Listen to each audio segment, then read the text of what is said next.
Je vous propose qu'on passe un temps, je pense qu'on a un peu de temps pour des questions. Oui. Je peux faire circuler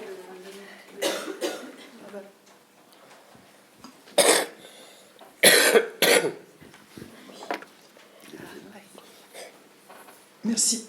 Merci pour vos deux interventions. C'est plus peut-être un commentaire qu'une véritable question. J'ai apprécié, Marie-Jeanne, que tu aies cette distance un peu critique à l'égard de l'enquête, puisqu'évidemment, il faut qu'on se départisse de tout effet de fascination à l'égard de cette chose qu'est l'enquête.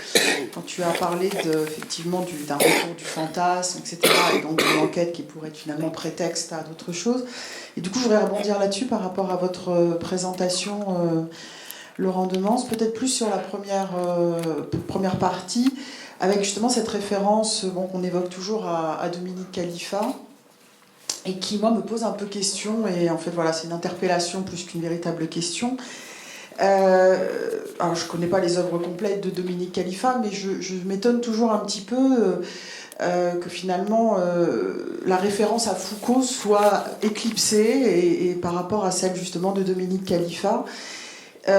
Quant à finalement ce que serait l'idéologie de l'enquête et ce que peut être aussi le côté obscur de l'enquête, c'est-à-dire quand même un dispositif effectivement de savoir-pouvoir qui entre pleinement en phase au moment de la société de surveillance.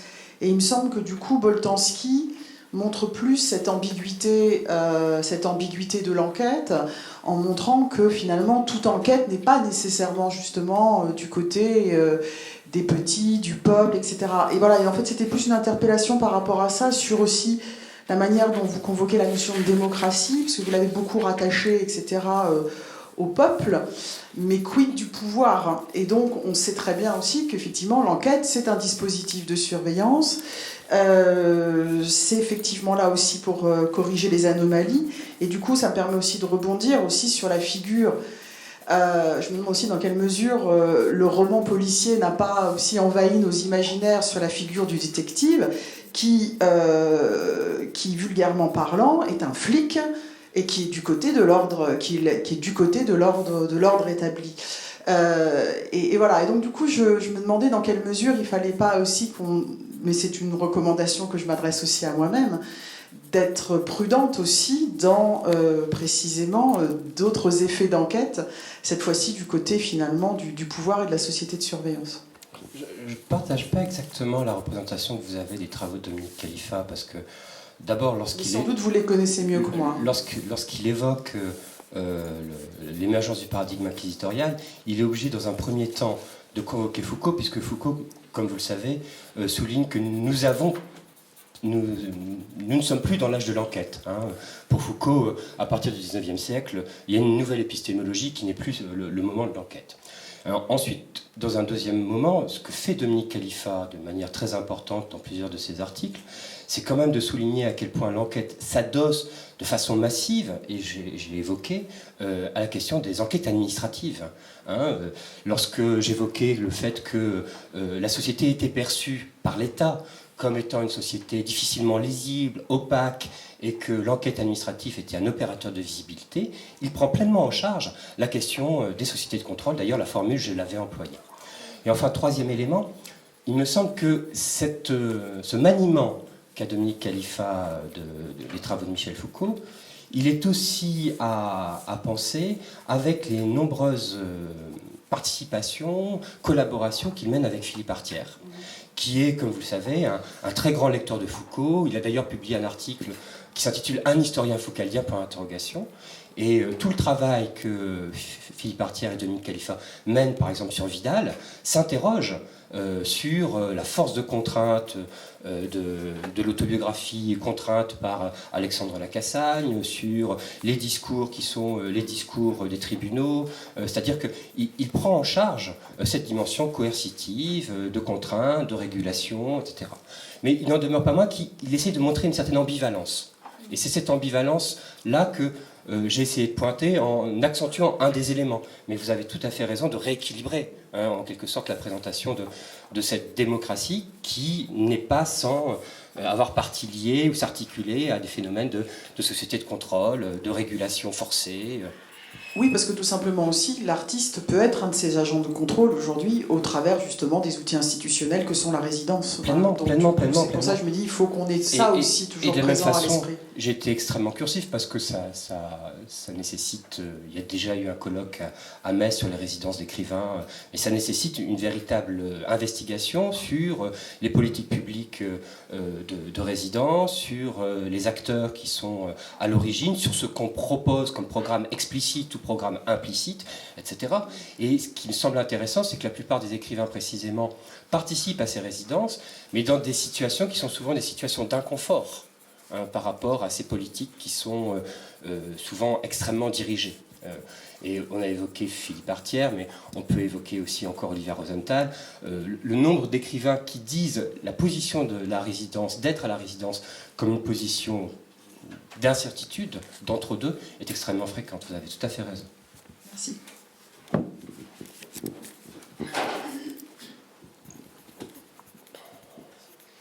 Moi, je suis pas sûr que la police ait vraiment besoin des écrivains pour savoir ce qu'elle doit savoir.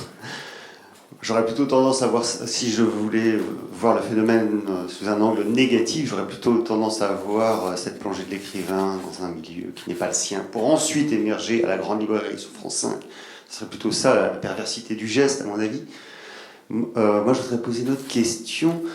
Bon, je suis pas spécialiste du tout de ces textes-là, mais ça m'intéresse vraiment. Et puis les deux communications étaient très belles, différentes, très différentes, et peut-être parfois même opposées l'une à l'autre, mais ça nous fait réfléchir. Moi, je voudrais vous poser, alors à celui ou celle qui voudra répondre, une question. Je suis frappé par le fait que au moment où la critique littéraire revient à la question de la puissance cognitive de la littérature, la fameuse critique éthique qui remplace le textualisme dans le champ académique, les écrivains se livrent à l'enquête, et j'ai été frappé en vous écoutant par le fait que ces enquêtes n'aboutissent pas à un résultat positif au fond. La fameuse zone blanche de Philippe Vassen paraît presque emblématique de cette idée. Est-ce que finalement l'écrivain, par une sorte de ruse, ne sauve pas l'absolu littéraire par cette pratique de l'enquête, qui au premier abord paraît effectivement une forme de réalisme inspirée des sciences sociales, mais au fond, parce qu'on pose finalement quelque chose qu'on n'arrivera jamais à connaître absolument, sauve l'absolu littéraire. Voilà, c'est cette espèce de paradoxe qui m'interroge, et je voudrais savoir ce que vous en pensez.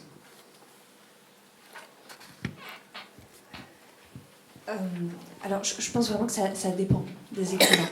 C'est-à-dire, il y a évidemment... Alors, chez Vassen, il y a ça, dans la zone blanche, qui de toute façon fait référence aussi à la page blanche, donc ça renvoie exactement à ce que tu disais. Mais je pense il y a aussi un nombre très important d'écrivains qui inscrivent leurs travaux dans une perspective qui est beaucoup plus journalistique. Svetlana Alexievitch, Roberto Saviano, Jean Asfeld, où là, clairement, il y a l'idée d'une responsabilité du discours littéraire comme capacité pas simplement pas à recouvrir, disons, l'épaisseur du réel par un seul discours, mais quand même à éclairer certaines zones d'ombre. Donc, je pense qu'il y a des positions qui sont très différentes. Après, je suis d'accord avec cette idée d'un espèce de retour du refoulé autotélique, disons, au littéraire, mais il y a des positions qui sont très très différentes, et je pense notamment ça dépend aussi de l'inscription institutionnelle de ces écrivains, selon qu'ils se définissent d'abord comme écrivains ou aussi par un engagement politique ou dans le domaine du journalisme, de l'information. Voilà, je serais pour nuancer. Je ne sais pas si... D'abord, je pense que tu as 1000 fois raison de souligner qu'il y a là une topique qui se dessine du récit d'enquête, qui bute sur une lacune, un reste, un inconnaissable, un non-savoir, etc.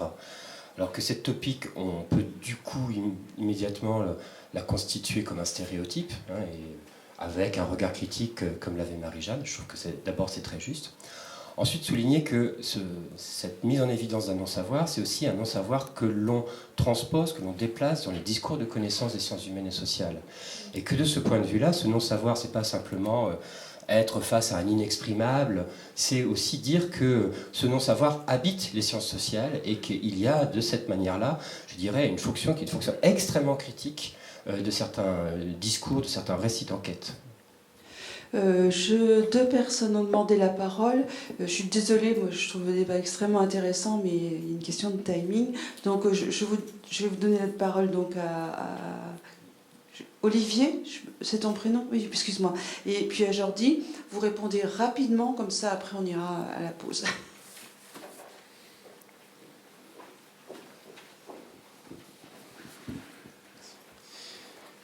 Oui, merci pour ces deux interventions très, très riches, effectivement. Je voulais faire une remarque sur quelque chose qui avait été peu évoqué, enfin, à mon sens, c'est la dimension relationnelle qui s'opère dans l'enquête. C'est-à-dire, j'ai l'impression que dans les deux présentations qui viennent d'être faites, on avait la posture de l'enquêteur qui était face à un objet, alors, enfin, c'est ce qui définit un petit peu l'enquête, alors avec le modèle du scientifique, etc. Et que finalement, peut-être que ce que propose la littérature à cette forme de l'enquête, c'est justement de mettre l'accent sur la relation et sur du coup le retour, c'est-à-dire l'aspect relationnel, c'est-à-dire qu'on n'est pas face à un objet, on n'est pas face à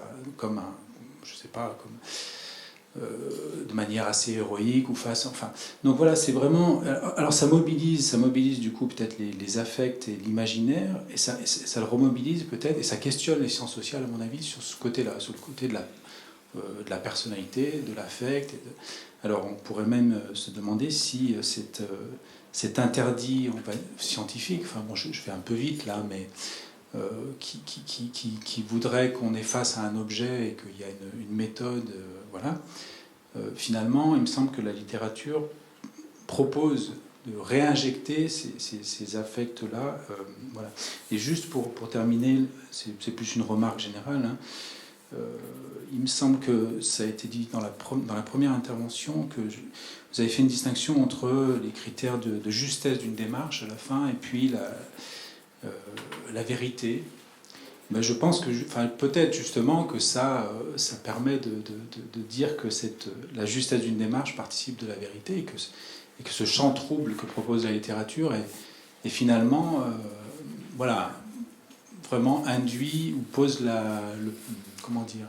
le curseur sur la relation et déplace vraiment cette posture de l'écrivain. Alors ce qui a été bien dit dans la deuxième intervention sur la question de l'amateur, la question politique, là, enfin, c'est plus une remarque générale, je ne sais pas si vous...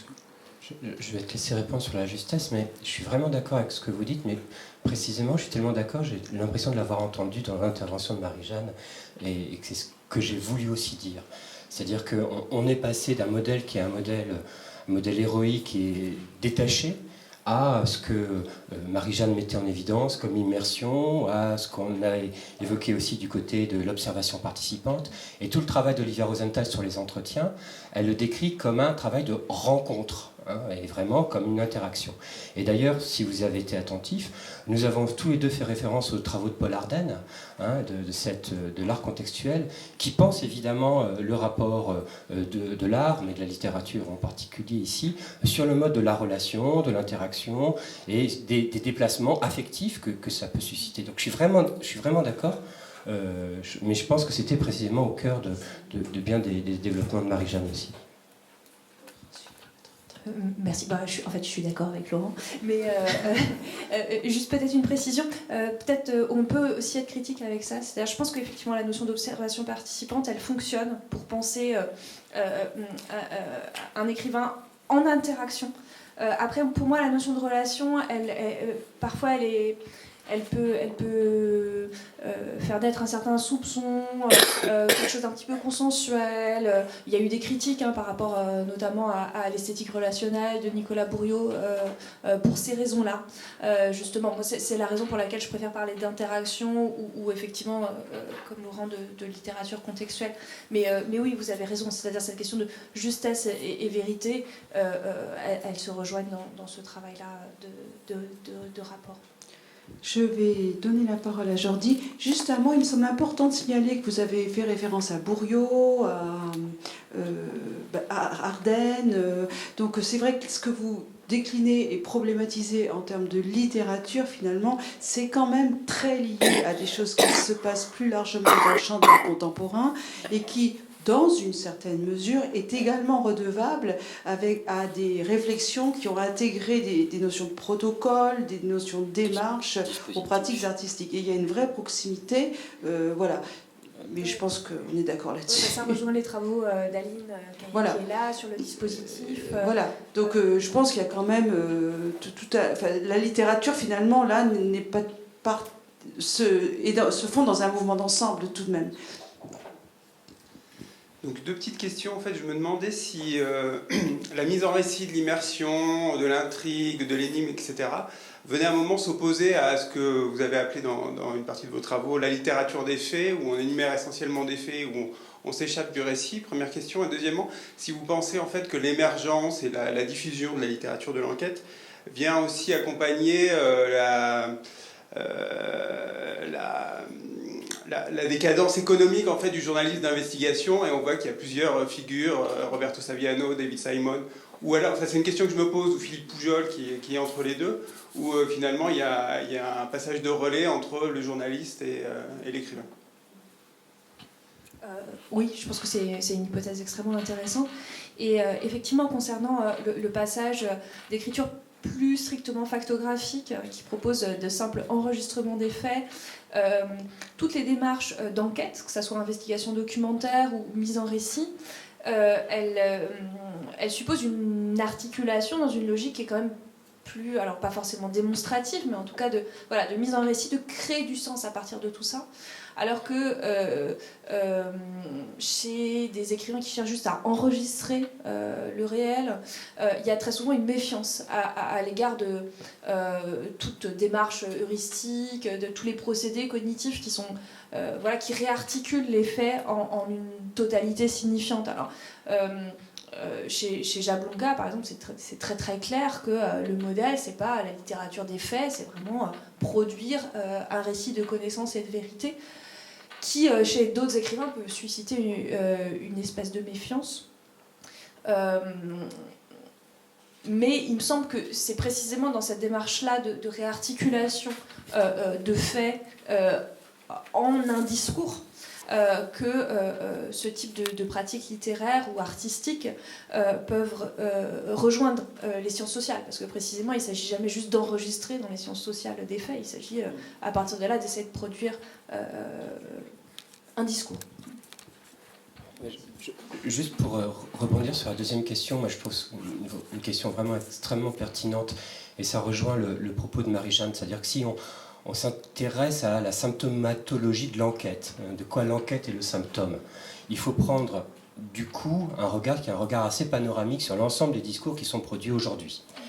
Et considérer que, d'une part, comme vous le dites, il y a un certain retrait du journalisme d'investigation, il faudrait nuancer, qu'il y a aussi un certain retrait des sciences humaines et sociales.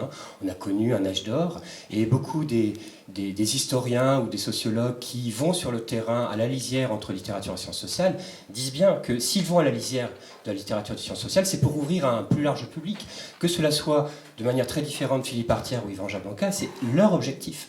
C'est un objectif de diffusion, d'élargissement du public. Et pour la question du journalisme d'investigation, ce qui est très intéressant, c'est qu'on est en train de vivre aujourd'hui un renouvellement sans précédent du journalisme d'investigation, avec l'explosion des MOOC, avec des collections qui sont des collections très fortes. Je pense à tout le travail d'Adrien Bosc, et qui sollicitent de manière massive les écrivains. C'est-à-dire on ne va pas chercher de manière exclusive des journalistes avec un protocole, avec une carte de presse, avec une légitimité institutionnelle, mais on va chercher précisément des individus qui sont capables de raconter, mais qui sont capables de raconter en dehors des protocoles méthodologiques. Et c'est cette question du en dehors des protocoles méthodologiques qui m'intéresse beaucoup.